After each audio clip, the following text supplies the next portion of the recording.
आज हम परिसर अध्ययन भाग 1 का पाठ 14वां पढ़ेंगे, परिवहन। अब परिवहन मतलब क्या कि आने जाने की जो हमारी सुविधाएं हैं उसके लिए हमें आवश्यक जो भी साधन लगते हैं। अभी जैसे कि साइकिल है, साइकिल, मोटरसाइकिल, छोटी बड़ी गाड़ियाँ, रेलगाड़ी, हवाई जहाज़, ये है परिवहन के साधन। अब देखो यहाँ पर एक चित्र दिखाई दे रहा है। इस चित्र में हमें दिखाई दे रहा है कि बच्चा स्कूल जा रहा है और वह अपने कंधे पर बस्ता लेकर जा रहा है। तो जब वह बस्ता लेकर जा रहा है तो उससे अधिक कष्ट हो रहा है ना, और उसका समय भी जा रहा है। फिर वह साइकिल पर जा रहा है तो उसका कष्ट थोड़ा सा कम हुआ। फिर वह साइकिल जा रहा है मतलब उसकी समय की बचत हुई और सामान भी वह लेकर जा सकता है। उसी प्रकार गाड़ी का उपयोग किया तो गाड़ी में भी वह आराम से अपना सफ़र उसने कर लिया। तो इस चित्र से हमें क्या समझ में आया कि जब वह पैदल जाता है तो पैदल जाते समय सामान अगर वह लेकर जा रहा है तो उसे कष्ट उठाना पड़ा और समय भी उसका अधिक गया। लेकिन जब गाड़ी तथा साइकिल का उपयोग किया तो समय की, श्रम की बचत हो गई। लेकिन हम देखते हैं कि जब हम पैदल जाते हैं तो पैदल चलना कब, कि जब हम कहीं नज़दीक जा रहे हैं तो हम पैदल जा सकते हैं, और थोड़ी दूरी पर अगर जाना होगा तो साइकिल तथा गाड़ी का उपयोग कर सकते हैं। लेकिन अगर नज़दीक कहीं जाना होगा तो हम बार बार अपनी गाड़ी से हमें नहीं जाना चाहिए। मतलब उससे क्या होगा, पैसे भी बर्बाद हो जाएंगे। मतलब क्या होगा कि हम गाड़ी से जा रहे हैं तो पेट्रोल वेस्ट हो जाएगा। तो जहाँ पर आवश्यक है वहीं पर हमें गाड़ी का उपयोग करना चाहिए। स्वचालित वाहन मतलब खुद के वाहन। अब आगे देखो, हमें पता है कि आज के इस गतिमान युग में यात्रा करना, सफ़र करना, इसके लिए हमें विविध साधनों का सहारा लेना ही पड़ता है। अब परिवहन के अनेक लाभ भी है। लाभ मतलब फ़ायदे, जैसे कि कार्य तीव्र गति से होते हैं, समय तथा श्रम की बचत होती है। जब हम गाड़ी तथा साइकिल का उपयोग कर रहे हैं या फिर और किसी वाहन का उपयोग हम कर रहे हैं तो समय भी बचता है, श्रम की भी बचत होती है और कार्य भी तीव्र गति से होता है। व्यापार में वृद्धि को प्रोत्साहन मिलता है। विश्व के विभिन्न प्रदेश परिवहन की सुविधाओं के कारण एक दूसरे से जुड़े हुए हैं। विश्व स्तर पर भी वस्तुओं का परिवहन सहज और सरल हो गया है। मतलब विश्व के अनेक जो देश है वह देश इस परिवहन के साधनों की वजह से जुड़े हुए हैं। और परिवहन की जो साधनों की सुविधाएं हैं उसकी वजह से जो भी सामान एक स्थान से दूसरे स्थान पर ले जाया जा सकता है वह सरल हो गया, आसान हो गया, सहज हो गया। विभिन्न वस्तुओं के सहजता से उपलब्ध होने के कारण लोगों की जीवन शैली में भी सुधार हो गया। पर्यटन, स्वास्थ्य, शिक्षा आदि सुविधाएं गतिमान हुई। इस तरह हमें परिवहन के क्या हुए, अनेक लाभ भी है, फायदे भी है। लेकिन कुछ नुकसान भी होता है, जैसे कि परिवहन के साधनों का हम उपयोग करेंगे। आज हम देखते हैं कि वायु प्रदूषण अधिक मात्रा में बढ़ गया है।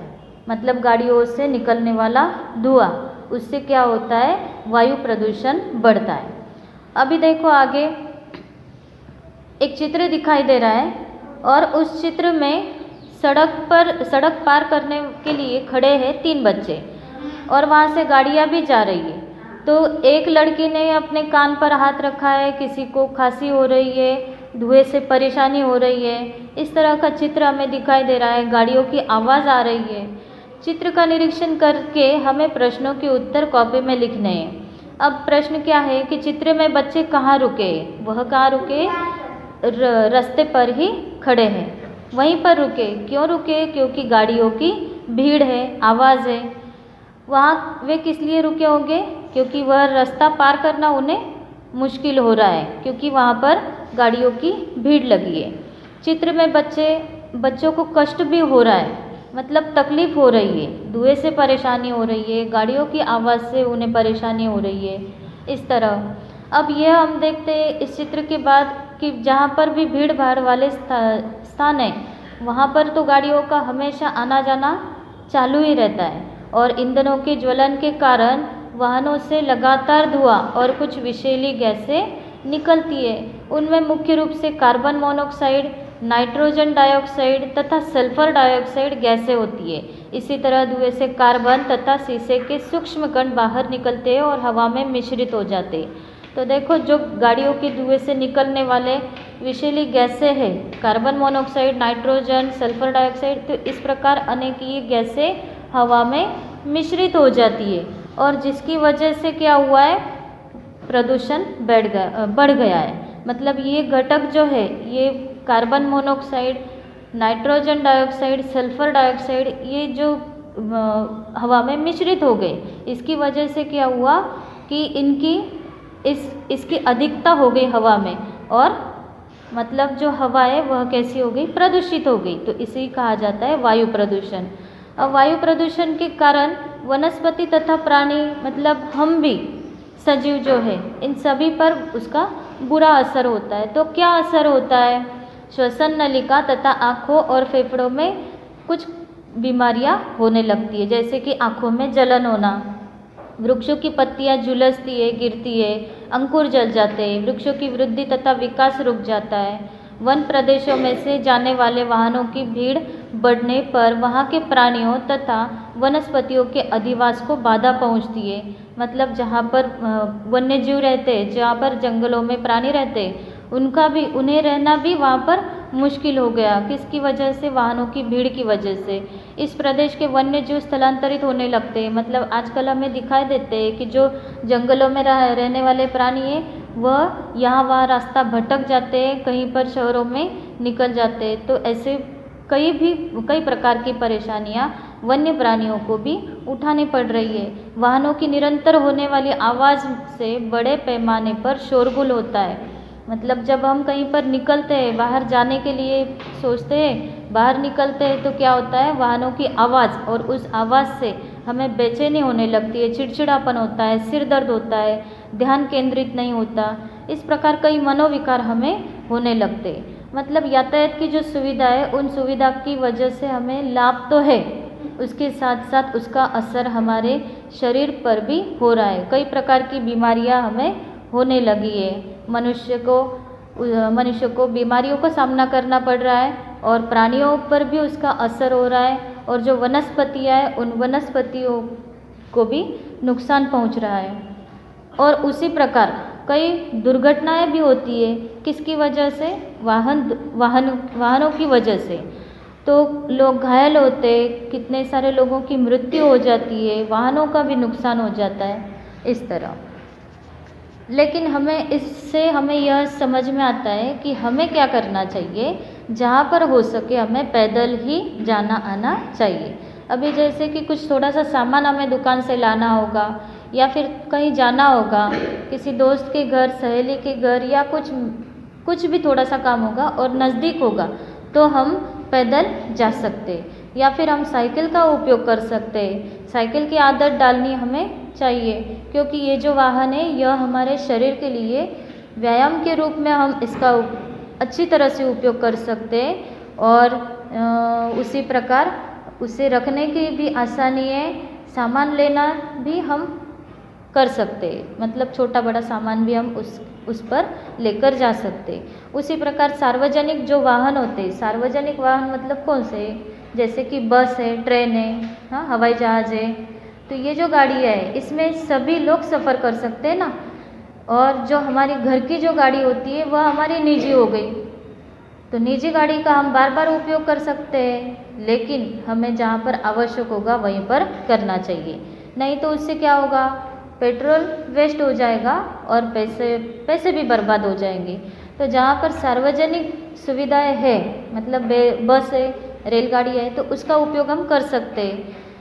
इस तरह हम परिवहन के कुप्रभाव की तीव्रता को कम कर सकते हैं, और इसके अलावा प्रदूषण कम करने में भी हम कुछ उपाय कर सकते हैं। प्रदूषण कम करने वाले ईंधनों का हमें उपयोग करना चाहिए। किस लिए, जिससे कि प्रदूषण कम होगा।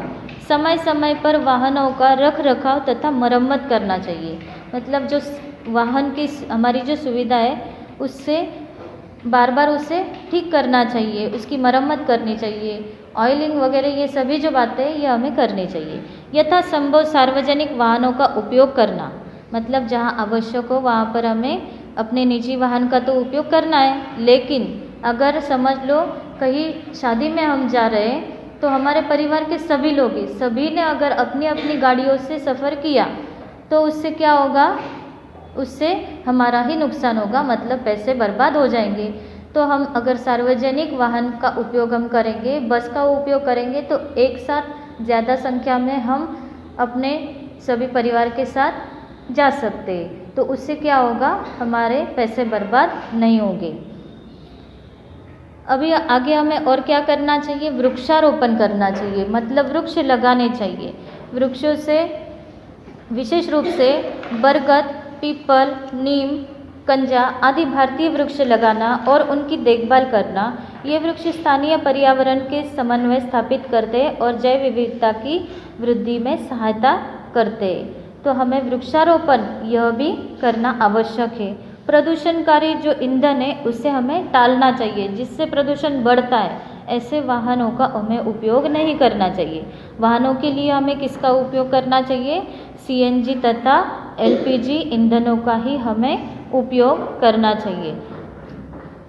तो हमें सदैव क्या ध्यान में रखना है कि हमारा पर्यावरण संवेदनशील होता है, इसके कारण पर्यावरण पर प्रदूषण के घातक प्रभाव पड़ते हैं।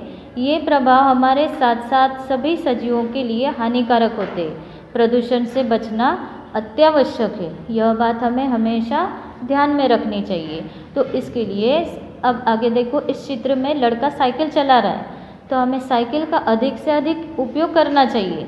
इससे हमारा शारीरिक व्यायाम होता है, थोड़ा सामान ढोकर ले जाया जा सकता है, प्रदूषण भी नहीं होता और स्वावलंबन भी बढ़ता है। स्वावलंबन मतलब खुद पर निर्भर रहना, है ना, खुद का काम खुद करना।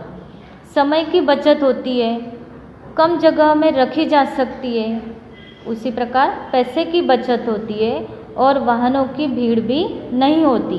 अब जहाँ पर वाहनों की भीड़ होती है वहाँ पर साइकिल आसानी से निकल जाती है, पैसे की भी बचत हो जाती है और कम जगह में उसे हम रख सकते हैं। इस तरह वाहनों में साइकिल ये सबसे उत्तम वाहन है जिसका हमें उपयोग करना चाहिए।